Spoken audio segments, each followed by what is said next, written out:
join us on the program, John Hayward of Human Events. John, thank you so much for coming on the program today, sir. Well, thanks very much for having me. You bet. 5 years in prison, that is, well, you could get that for a high-capacity magazine in New York State now, right? Well, yes, I guess obviously the mixture of balloons and guns is a dangerous thing that we have to watch out for at all times. But in New York, they have these new rules about confiscating guns and ammunition and so on, and they've declared those high-capacity magazines, which means anything over 10 rounds, as being a felony worse than possessing child pornography or committing repeated sexual abuse. It's just absurd when you look at it that way. Yeah, I mean, it really is. When you look at where most Americans are on this issue, and I include people who are soft supporters of gun control, if you were to tell them, okay, so do you think that possession of a magazine that's capable of holding, let's say, 15 rounds, do you think that that individual should get thrown in prison longer than the person who possesses child pornography? I want to meet the person who says, oh, heck yeah. I don't think you would get very many takers on that, actually. And part of the reason why it's been made so severe, it has been postulated, is so that people hit with these charges won't contest them. If you know you're looking at a Class D felony in serious time, then you'll cop a plea and you won't fight it too hard. And it seems like the people implementing these laws are pretty eager to make sure they're not contested too vigorously when they go into effect. Well, and it's interesting that you bring that up, John, because there's a guy in New York State who right now is facing charges for possessing magazines that were manufactured after 1994. He's charged under the old New York law, I guess, but the arrest happened after the law was passed. This guy's he's an Army veteran. These were unloaded magazines, and he's facing 35 years behind bars.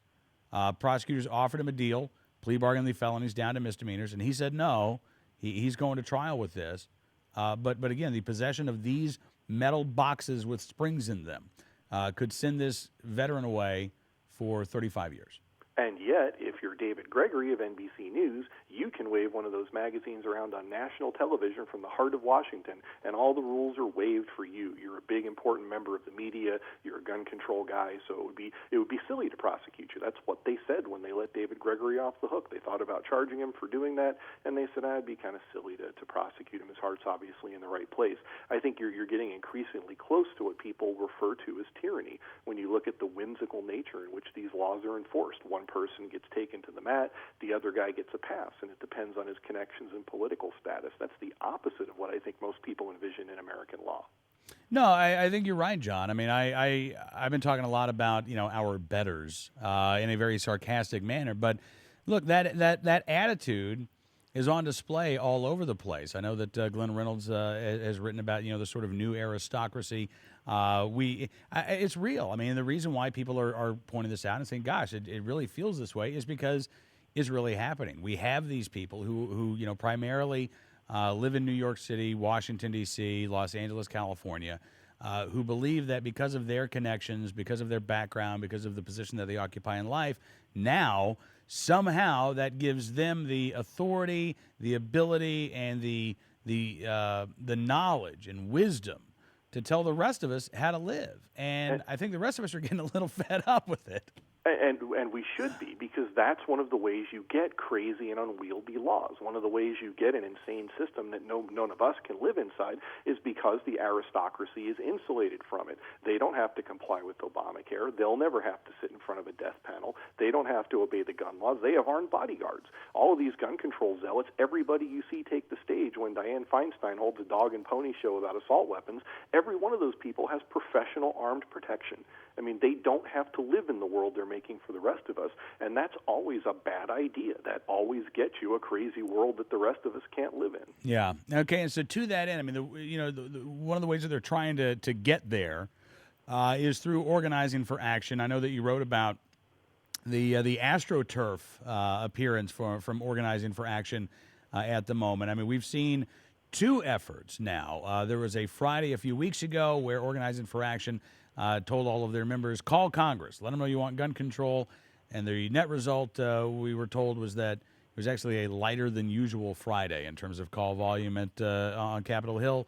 Then last Friday, we had the Day of Action, and we were supposed to see all kinds of tweets directed at members of Congress. We want gun control. This time it's different. They deserve a vote. And John, again, it looked like a lot of these were fake accounts that were just made up in order to tweet these gun control spam tweets.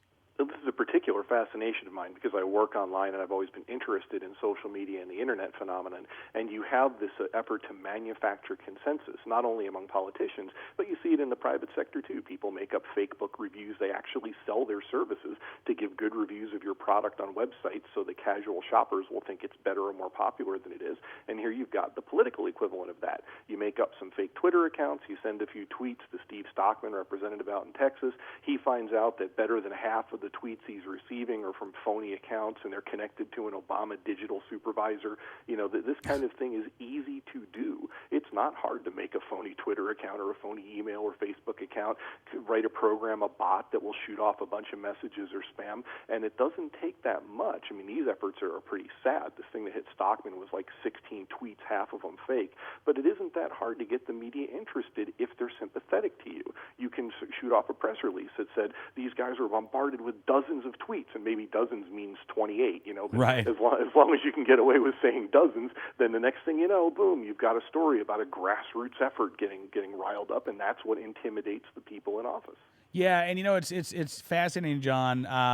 You know, I've been fascinated by this as well because going back to 2004 or 2006, you had the AstroTurf gun control group, American Hunters and Shooters Association, claiming to represent gun owners who were upset with the NRA and really wanted more gun control. And so we've seen a lot of AstroTurf on the gun control side. I mean, the bottom line is there are a lot of Americans who they aren't gun owners. They don't think about the issue. They don't really care about the issue. If you say to them, do we need more gun control laws? They may say, yeah, sure. You ask them what type of priority it should be, and it's, you know, very, very low on the list. That's where a lot of the polling support, I think, for gun control comes from. The activists, I think the numbers just are not there when you compare it to gun owners. In New Jersey, for example, one of the Democratic groups had sent out an email to supporters saying, listen, show up in Trenton. We were badly outnumbered, like 40 or 50 to 1 by gun owners in New Jersey. This looks really bad. Please show up as the assembly cast their vote so that it just the optics look better for us. And that's in New Jersey, John. That is very significant, and it's funny how sometimes the cameras just aren't there when that sort of thing happens.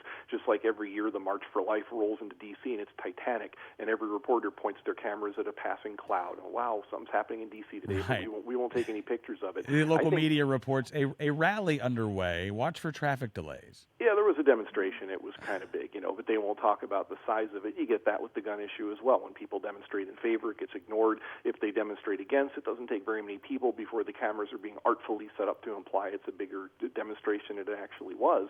And out there among the populace, people are bamboozled by this deliberate conflation of terms and issues. I think everybody interested in the gun issue grinds their teeth when they hear the word assault weapon getting thrown around. They've created these loaded terms, and you get these casual voters that say, oh, yeah, assault weapons, that's bad. They're thinking of, like Arnold Schwarzenegger carrying a minigun and wading through a building, and that's not what it means.